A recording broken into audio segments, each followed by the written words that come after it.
আল্লাহ ও রাসূলের মধ্যে গুনার কোনো ভাগ নেই।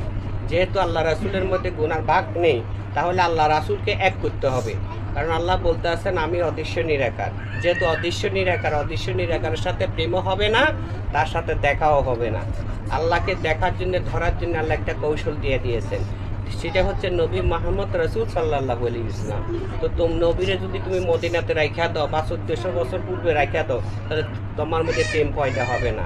আল্লাহ আরও সাক্ষী দিয়েছেন আমি মানুষের হৃদয়ের মাধ্যম দিয়ে জাগ্রত হই, যারা আমার নামে ফানা হয়ে গেছে, কোরবানি হয়ে গেছে, উৎসর্গ হয়ে গেছে, তাহাদেরকে দেখতে তোমার মতো মানুষ, কিন্তু তাদের চিন্তা তোমাদের চিন্তা এক নয়। যেহেতু তাদের চিন্তাটা হলো আল্লাহর দিকে, তোমাদের চিন্তাটা হলো দুনিয়ার দিকে। যার চিন্তা ভালো তার সাথে সম্পর্কটাই আমার তেমনই ভালো। সেই ক্ষেত্রে তাহাকে দেখা আর আল্লাহর পবিত্রতা দেখা, কিন্তু তার পবিত্রতা অর্জন করতে হলে আগে তোমার অন্তরের মধ্যে বিশ্বাস আনায়ন করতে হবে। সেই বিশ্বাস আনায়ন করার জন্যে অতীতের হিসাবপত্র যাই আছে সব তোমাকে যাচাই করতে হবে। সে যাচাইটা হলো আমি যার কাছে আসি তার কথা অনেক শুনছি সে ভালো।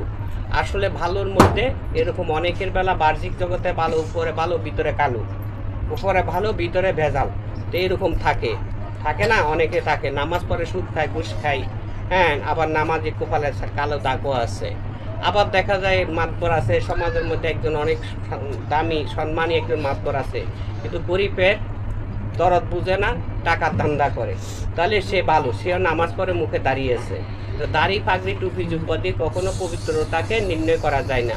পবিত্রতা নির্ণয় করতে হলে অবশ্যই ইনসাফ প্রয়োগ করতে হয়।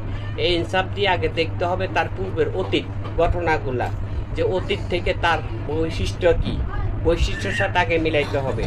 যখন দেখা গেল অতীতের বৈশিষ্ট্যের সাথে সমাজের কারোর সাথে কোনো মিল নেই, সে ভালোর স্থানের মধ্যে, ভালোর স্থান বলতে কি এরকম, সে সবসময় আল্লাহর কাজ করছে, আল্লাহর নামে উৎসর্গতা প্রয়োগ করছে, এবং আল্লাহর নামে যাই কিছু করছে আল্লাহর নামে বিলিয়ন করে দিয়েছে, যা আমরা পারি না।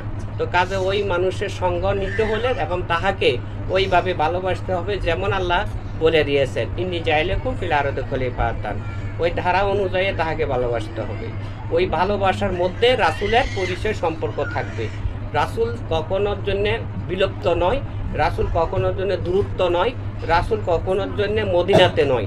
রাসূল তোমার আমাদের নিকটেই আছে। যেমন কোরআন আছে, আল্লাহ আছে, তেমনই রাসূলও আছে।